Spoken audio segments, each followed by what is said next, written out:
Ito ang pinaka-importante na mangyayari sa ating mga buhay. Yung predestined appointment na kung saan tayo'y mamamatay at tayo'y luhusgahan sa ating kamatayan. Hebrew 9:27, malinaw sinasabi po dito.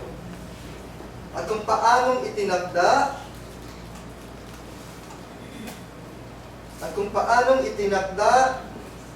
sa mga tao ang mamatay na minsan at pagkatapos ito ay ang pagbuo. Tinuturo to ng ating mga tagapagturo. At the end of our life, may paghukom ang bawat isa sa atin. Isa itong malalim na paksa, yung judgment na to. Hanggat maaari po, tinuturo natin itong hiwalay. Hiwalay po ito. Dahil dito po ay nakapaloob yung tinatawag na malalim na talakayan pagdating po sa judgment. Pero magpapasin, sabi na rin ako kung ano po yung nais na rito. Walang makakatakas sa kamatayan.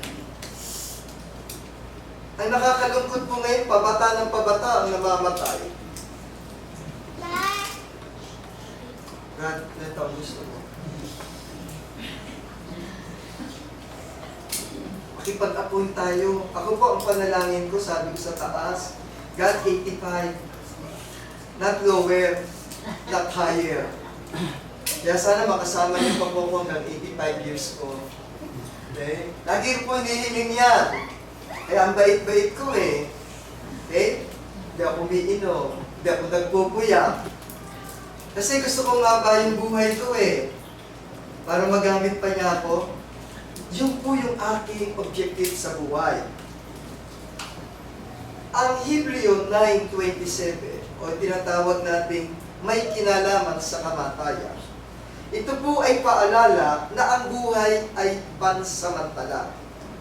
Hindi natin alam ang oras ng ating kamatayan. Bata pa ako, di pa akong mamatay. Di ba po?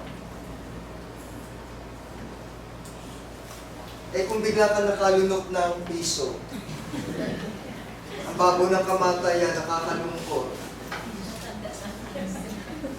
Ang lakas-lakas mo. Lakas-lakas mo, wala ka sakit, may maintenance ka. Masarap ang pagkain mo, lahat nabibili mo. Tinawag ka ng kapitbahay mo, pagtawid mo, napunggo ka, patay. Wala pong nakakaalam. At lalong walang nakakaalam ng eksaktong pagdating ng ating Panginoon. Di ba po? Kaya dapat tayo laging handa araw-araw. Sabi nga, darating daw ang ating Panginoon. Sa isang gabi, tulad ng isang magnanakaw, dadating gabi, parang gano'n. Nakikita po yan sa Matthew. Hindi natin naalam kung kailan.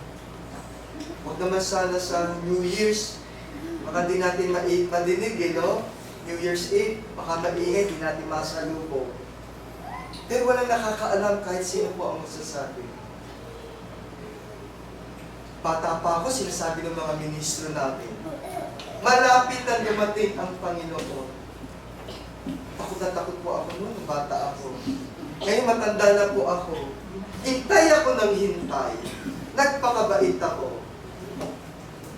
Baka mamaya, kahihintay ko, hindi ko pumasalubong. Sayang yung pinaghintay ko. Kaya araw-araw, dapat tayo ay handa. Kaya lahat ng kabutihan, gawin na ninyo hanggat buhay kayo. Walang nakakaalam eh. Kung kailan ang talagang pagdating ng ating Panginoon. Eh kaso po sa panahon natin ito, obserbasyon lang po naman. Ako po ay madalas mag-obserba. Kasi kung ano yung ino-obserbahan ko po, kung ano yung na-obserbahan ko, yun din po yung tinuturo ko. It is my learning process na kung saan kapag ako'y nag-o-obserba, pag-aaralan ko, kukumpara ko, itinuturo ko. Ganun po ang kapalaanan ng aking metodolohiya pagdating po sa akademiya at sa iba pa. Madalas nakakakita po ako, iba na ang kalakalan ng buhay sa ngayon. Nabibihira na lang po natin yung mga tao o yung kahit Kristiyano man o hindi, yung sila ay gumagawa ng mga tinatawag nating paglilingkod sa kapwa.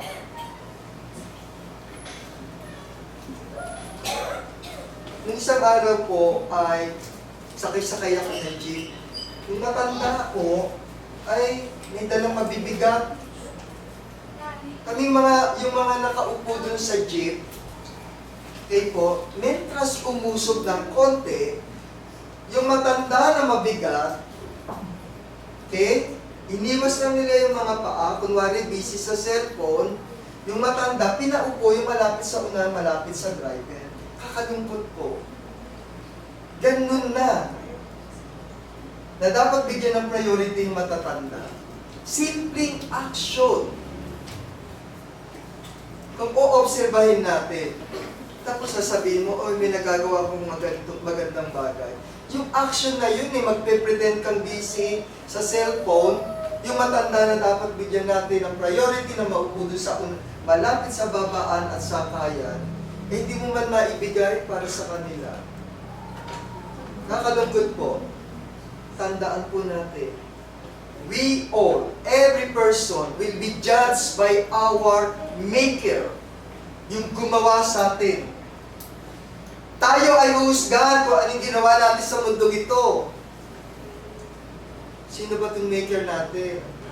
Ang ating Panginoon, ating Diyos Ama, kasama ang ating Panginoong Jesucristo. Kung ano yung pinakita natin, isinabuhay natin, yun ang magiging may equivalent na judgment para sa isa sa atin. The judges are just and the judgment will be righteous. Ako hindi ko sila pwedeng, hoy anak, hindi po eh. Siyempre, baka bigla ako sigawan ng katabi ko eh. Sino ka ba? Alam niyo po yung istorya na kung saan yung mayaman na kung saan sa Lucas 16, ito po yung istorya ng mayaman at si Abraham at si Lazaro. Okay, nung nakita sila sa langit, kasama si Abraham. Okay, sabi ng mayaman, bakit daw si Lazaro na napakahirap? Si Lazaro po siya yung, kung babalikan natin yung kwento, na kumakain ng mga pispis ng tapos yung mayaman nag-i-enjoy sa kanyang mga material things. Tapos, mayaman na po, nakita sa langit kasama ni Abraham si Lazaro na mahirap. Okay? Tapos yung mayaman ang siyang nandoon sa lugar ng pagdurusa.